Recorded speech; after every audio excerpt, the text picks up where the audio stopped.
Faire de l'uniforme à l'occasion du mariage fait partie de nos habitudes. Bien qu'elle engendre des dépenses supplémentaires, cette tenue crée de l'harmonie et favorise par ricochet la cohésion sociale. La ferveur autour de l'uniforme à suivre dans ce journal. Ce soir, nous allons vous parler du métier de vétérinaire. Le praticien est un pluridisciplinaire capable d'assurer la médecine classique, mais aussi la chirurgie et les urgences au niveau des animaux.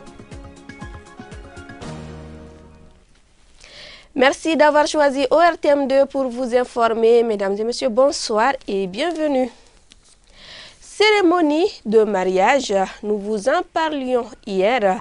Difficile de voir un mariage sans cet élément. Il s'agit de l'uniforme à cause de la ferveur qui règne autour des préparatifs du mariage. Les parents, amis et collaborateurs font des uniformes pour y imprégner un cachet particulier, celui de l'harmonie, une harmonie qui vise l'équilibre et la cohésion sociale. Aminata Togola. Auparavant, on voyait les uniformes uniquement lors des fêtes nationales, mais aujourd'hui, il est devenu une nouvelle tendance lors de la célébration des mariages.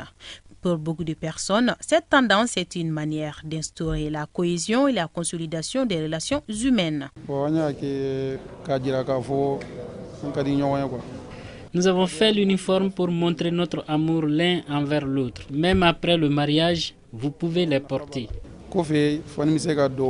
Le port de l'uniforme des mariages ou baptêmes a des avantages. Ils sont portés pour ne pas créer la différence entre les personnes. Ces uniformes sont multiples. Il y a les wax, les basins et les légers. C'est juste une question de préférence.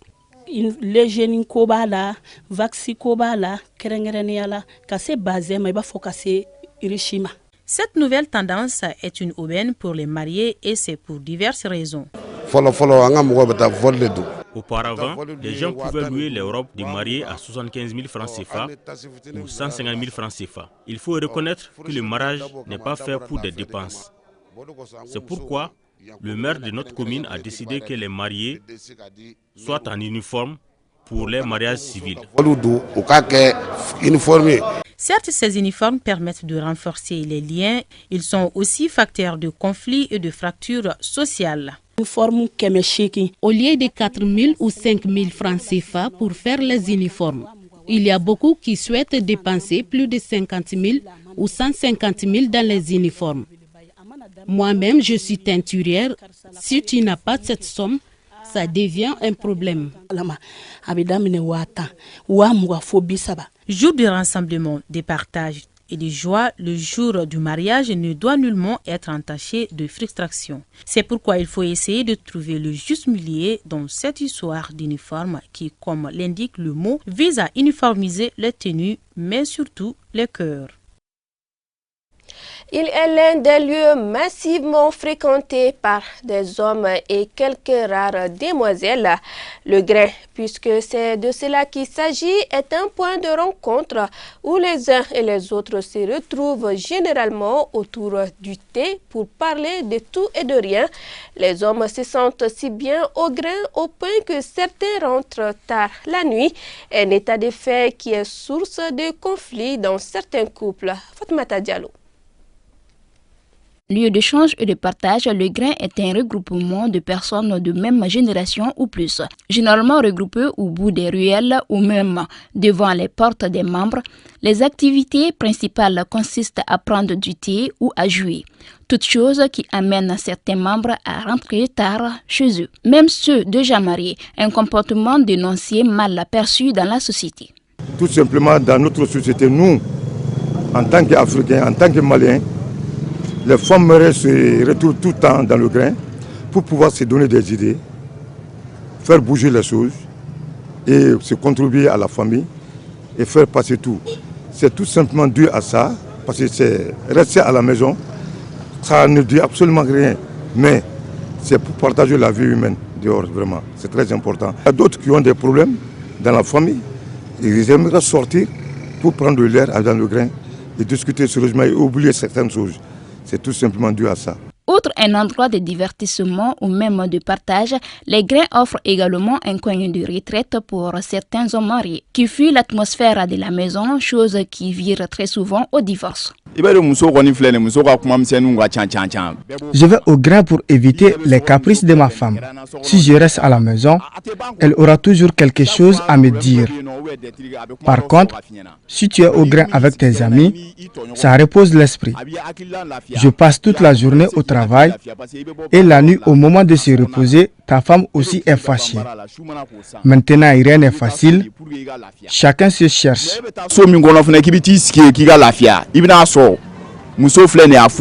Qu'à cela ne tienne, les grains restent un lieu emblématique de nos rues. Un passage obligé, ne serait-ce temporaire pour les jeunes. Malgré l'évolution de la société, ces vestiges qui peuplent nos ruelles continuent toujours d'exister. Je vous le disais dans les titres, le vétérinaire est un praticien de santé pluridisciplinaire capable d'assurer la médecine classique, la chirurgie et les urgences. Il joue un rôle très important dans l'élevage et veille à la santé des animaux. Il doit s'assurer de la qualité des denrées animales ou d'origine animale. Aïssata Saliou Maïga nous en dit plus. Initialement formés pour soigner les chevaux et les animaux de production, les bovins, les moutons, les chèvres, entre autres en milieu rural, dans un but agricole et économique, les vétérinaires sont encore appelés à soigner de plus en plus les animaux de compagnie. Le métier de vétérinaire est un métier exercé par un praticien qui soigne les animaux. Donc, ou encore on peut le définir comme un médecin spécialiste de la médecine vétérinaire et de la chirurgie des animaux. Outre le rôle très important que joue le vétérinaire dans l'élevage, il doit s'assurer de la qualité des denrées animales ou d'origine animale en vue d'une sécurité sanitaire des aliments. Les médecins vétérinaires sont les spécialistes de la santé animale et ils interviennent dans plusieurs domaines. Le médecin vétérinaire intervient non seulement dans les soins, le conseil, la sécurité alimentaire et aussi la santé publique. Tout comme la médecine humaine, la médecine vétérinaire a plusieurs branches. On a la médecine vétérinaire des grands animaux, la médecine vétérinaire des petits animaux. Donc ça veut dire quoi? Tout ce qui est iguane, des pigeons ou d'autres animaux que nous gardons à la maison dont nous essayons d'accompagner comme ça se fait en Europe. Dans les animaux domestiques, c'est tout ce qui est bétail, vaches, moutons et encore les chèvres. Donc sans oublier, nous sommes au Mali et surtout au nord du Mali, nous avons les chameaux. Pour exercer cette profession libérale, il faut nécessairement suivre des études supérieures après le baccalauréat en dehors du Mali. Pour devenir vétérinaire, il faut d'abord avoir le bac. Ça, c'est le BABA. Donc quand tu as ton bac, ça peut être bac, on va dire d'une manière générale, bac scientifique pour ne pas entrer sciences biologiques terminales, ainsi de suite. Et après, il faut aller à une école, une grande école ou faculté de médecine vétérinaire qui malheureusement ne se trouve pas ici au Mali. Donc on est obligé d'aller dans la sous-région, soit à Dakar, à l'école inter-État, soit au Maghreb, Maroc, Algérie ou aussi en Europe. À noter que les médecins vétérinaires veillent à la santé et au bien-être de toutes les espèces animales et contribuent à l'amélioration de la santé publique, notamment à l'égard des maladies transmissibles de l'animal à l'humain. Un mot de sport à présent, lancement de la première édition de la Coupe interlycée de Kalabankoro. Durant un mois, 5 équipes vont s'affronter tous les week-ends sur le grand terrain de Kalabankoro. Cette compétition est organisée par l'association Jeunesse Event. Elle a pour but de contribuer à la cohésion entre les jeunes. Awa Kamara. C'est parti pour la première édition de la Coupe interlycée, une initiative de l'association Jeunesse Event qui vise à favoriser la paix et la cohésion entre les jeunes de la commune. Durant un mois, 5 équipes venant de différents lycées vont s'affronter pour remporter cette coupe tant convoitée. Le but de cette activité, on voulait rassembler les établissements de la commune, Donc, pour que les établissements puissent collaborer ensemble, rassembler les jeunes de la commune à travers le sport. Parce que le futur du pays, c'est la jeunesse. Cette compétition est perçue par l'Académie d'enseignement de Kalabankoro comme un moyen de réunir les jeunes autour du sport afin de les éloigner de certains vices. C'est un facteur d'union, un facteur de cohésion, un facteur d'entraide. Donc maintenant, l'initiative est la bienvenue. Ça va porter beaucoup d'enthousiasme au sein de l'établissement. Et maintenant, on n'aura plus le temps d'aller se faire une autre préoccupation. La coupe interlycée est accueillie à bras ouverts par les lycéens fortement mobilisés pour l'occasion. Et ça nous permet d'être ensemble, l'amitié, tout. Et puis ça permet les lycées d'être connus, Le match d'ouverture est remporté par le lycée public de Kalabankoro sous le regard impuissant du lycée Tamba Doumbia avec le score de 4-0. Le complexe sportif de Sogoniko en commune 6 du district de Bamako a accueilli le lancement de la 3e édition du tournoi de football interlycée, un événement sportif organisé par l'association Réveil d'Afrique. Au total, 22 équipes venues de plusieurs communes vont s'affronter. Le match d'ouverture a opposé l'équipe du lycée Soni Alibert à celle du lycée Tigana de Banankabuku. Salim Traoré. Promouvoir la paix et la réconciliation à travers une compétition sportive, voilà l'objectif de ce tournoi de football interlycée. Le match d'ouverture a opposé ce jeudi l'équipe du lycée Soni Alibert de Nyamakoro en blanc à celle du lycée Tigana de Banankabuku. En tant que les futurs leaders du quartier de la commune, nous avons eu l'idée d'organiser ce tournoi juste pour renforcer la solidarité entre nous, les jeunes de la commune 6, plus précisément tous les jeunes du Mali. Parce qu'on a eu l'idée de donner les noms paix et réconciliation. Ce n'est pas pour rien. La paix, le Mali a besoin de la paix là où nous sommes. Tout le monde a besoin de la coalition sociale et la paix. Malgré un début de match serré, l'équipe du lycée Soni Alibert ouvre le score à la 15e minute du jeu. Score difficilement remonté par l'équipe adverse malgré de nombreuses tentatives.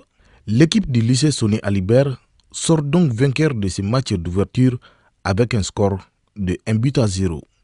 Bon, ça a été un peu bien. Malgré qu'on a joué, on a gagné. Ça a été un très bon match. Le match a été fantastique, mais on n'avait pas des bons milieux, tu vois. Lors de cette 3e édition du tournoi interlycée, 22 équipes issues d'établissements scolaires de la commune 6 vont s'affronter dans des matchs à éliminatoire direct. À présent, le point Covid de ce 24 février. Sur des 135 tests réalisés, 12 cas positifs, 16 guéris, 0 décès et 84 personnes sont sous traitement. Pour vous protéger et protéger les autres, suivez les mesures de prévention et faites-vous vacciner. Et retenez que l'Office de radio-télévision du Mali, ORTM, procédera ce soir à partir de 21h30 sur l'esplanade du CICB au lancement de ses grilles radio et TV 2023. Cette soirée sera l'occasion pour l'ORTM de dévoiler les grandes lignes, les innovations et nouvelles tendances des grilles des différentes chaînes du groupe. La cérémonie qui sera présidée par Maître Aruna Mamadou Touré, ministre de la Communication, de l'Économie numérique et de la modernisation de l'administration, est placée sous le coparrainage du colonel Abdoulaye Maïga, ministre d'État, ministre de l'administration territoriale et de la décentralisation, et du colonel Sadio Kamara, ministre de la Défense et des anciens combattants. Une cérémonie à suivre sur les réseaux synchronisés de l'ORTM ce soir à partir de 21h30. Et c'est tout pour cette édition. Grand merci à vous de nous avoir suivis. Très bonne suite de programmes sur ORTM 2.